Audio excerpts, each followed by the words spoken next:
Hello there, Lindsay here, the Frugal Crafter. Today we're going to make this sweet little friendship card using some stamps from Technique Junkies, and I decided I would cut the sentiment apart from the image here in this stamp because I thought it would be a little bit more useful. So don't be afraid to do that if you can use your stamps better in another fashion. And I'm going to ink this up with Memento ink because I plan on using some alcohol pens to color this in. And I'm working right on the card base. I made this card base out of Gina K cardstock. Now she has a thick luxury cardstock that you can color with alcohol markers and it doesn't bleed through. It's the only cardstock that I know that's like that. The render marker paper doesn't bleed through, but it's really thin. This doesn't bleed through and you can blend on it, which I really like. I decided to stamp the sentiment up high because I wanted to do a special technique around the cats, and you're going to see that later on in the video. I gave this a quick heat set just to make sure that it was nice and dry before I began coloring, and then I decided to just kind of tack it down to my table with some tape so it didn't move on me, since it's a really thick cardstock, and I'm working right on the card base. Now I'm using the new Arteza markers that they have a skin tone set, 36 skin tone set, and they have a 36 shades of gray set, which is really nice if you have a lot of bright, vibrant colors, because generally if you bought like maybe the first Arteza pack of 60, or maybe you've bought some other inexpensive alcohol markers, generally you're getting really vibrant colors, and that's wonderful. They're probably the most useful colors, but then, you know, if you like to color a lot of natural figures such as animals or people, you're going to want those softer neutral tones and grays. And you can see how well they colored that little kitten. I started with my really palest shade and colored it all in, or primed the paper, and I'm doing the same thing here with the grays. And then I went in with the darker colors and added my shadow. What I like to do is put my lightest one down all over the area, then go in my darkest, then blend out with a medium color, add any blush or any pink in the ears or anything like that, and then I follow up again with my lightest color or a very pale shade.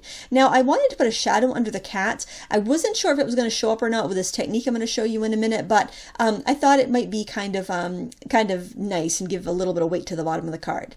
I'm using just a regular old Compas that you might have from high school, or you might have in a drafting set, and I just drew an arc.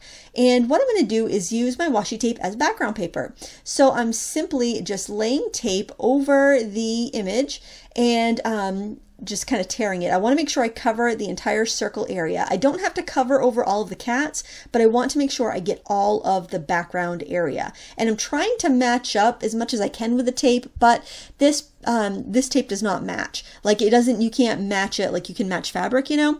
It doesn't really work that way, but I did the best I could with this tape. Now I'm using a sharp X-Acto knife, and you really want to change your X-Acto knife blade because it's just going to snag the paper, the tape, and want to yank it if you don't, because the tape is low tack. It's not going to grab the paper enough that you can just slice over it. So you want a nice fresh blade, and then go over that arc that you drew. Now you could do this with any shape you want. You could have a rectangle, you could have a heart. I would pick something fairly easy to cut around though. I wouldn't do something really intricate. And then after that you want to peel off all of the tape around your shape. Now you can see at the top of that, I should have started my tape just a smidgen higher, and I'm going to have to fill that in with a little scrap of tape, but you get the idea. So just make sure you definitely cover up your lines so that you don't have to go patch it with a little bit of tape later on.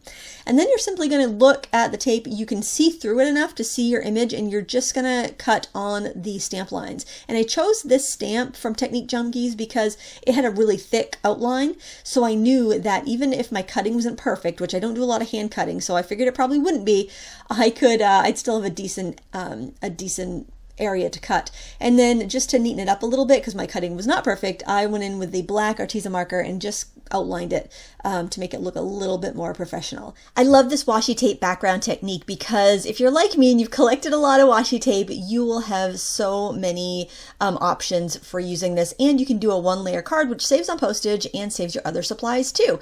And I find I can store a lot more rolls of washi tape in a drawer versus stacks and stacks of pattern paper, and I can see exactly what I have. Plus the washi tape pattern is to scale for card making for the most part, so I don't have to deal with big patterns that are hard to work with. Now for this embellishment, I simply took a scrap of pattern paper and I die cut a heart, and I used a little brad, and this brad is from Eyelet Outlet, and then I die cut and punched some smaller hearts just to carry the theme on and embellish it, and I'm just going to glue these right down to my card base. I think this card is just darling, and it was so fun to make, and I could totally send this just for a thinking of you card to any of my friends. I want to thank you so much for watching today. I'll have all of these products linked up in the video description so you can find them easily, and if you enjoyed this video, please give it a thumbs up, and if you're not a subscriber, please hit that subscribe button and I would surely appreciate it. Thanks for watching. Until next time, happy crafting!